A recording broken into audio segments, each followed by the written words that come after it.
Right, the polybush kit now has been fitted, so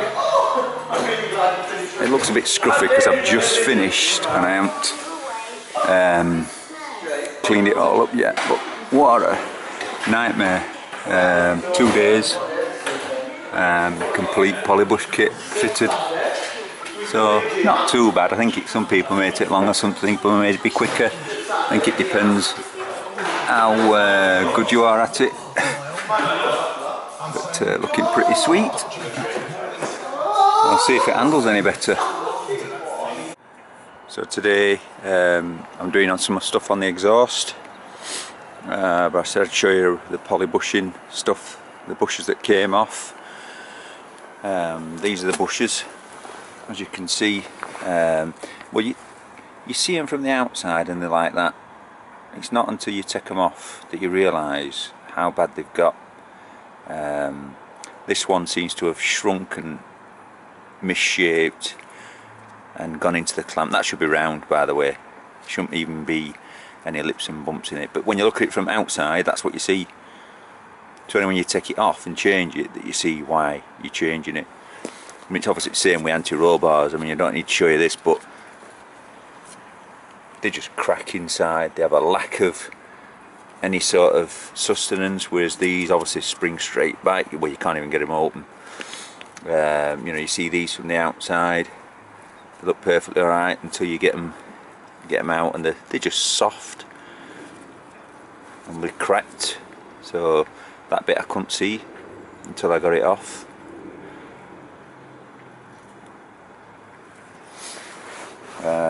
You know, and the rust internally corroding the system.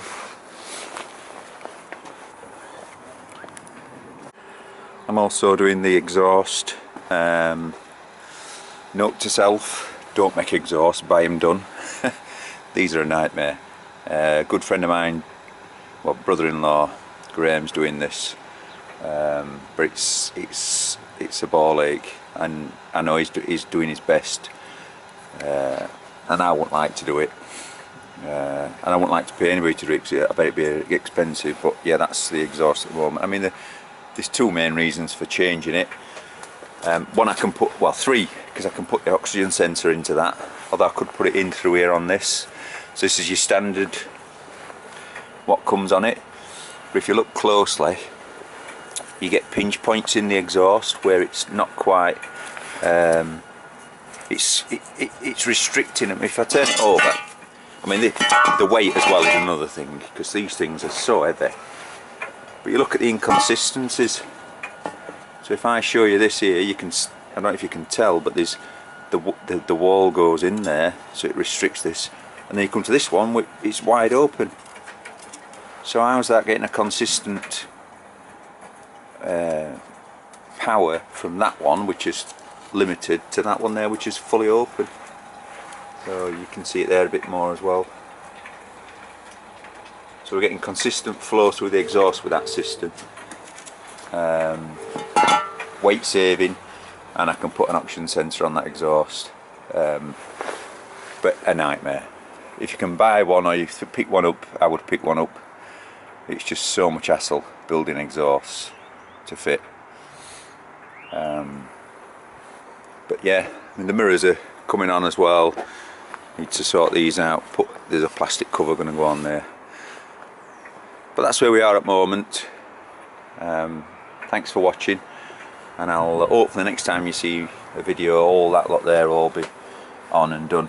Removing all the gubbins that I don't need on there for the fuel injection, and we're looking at what injectors, well, what coil system we're going to put on.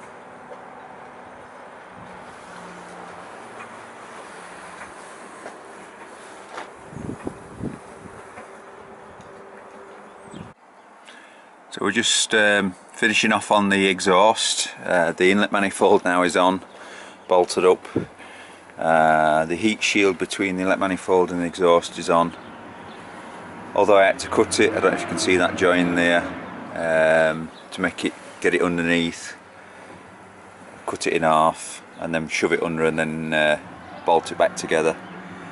I've just got the O2 sensors to put in there, but it's all bolted up now. It's a shame you can't see all that work that we've done on it, but there you go, these things are like that, aren't they? You end up having to make sure you don't get no heat transfer into your inlet manifold. Let's have a look underneath.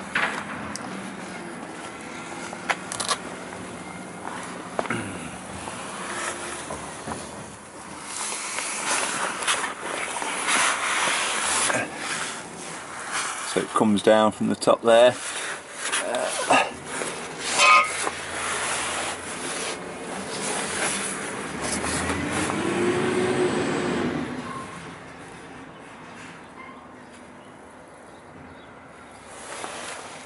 Let's see if I can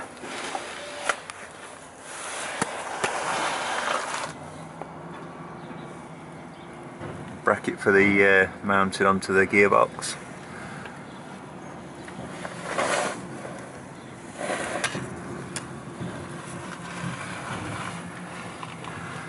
Then I've put a joint on here which can be quick released, so it's got some springs on there to release it, and then tied into the old exhaust there.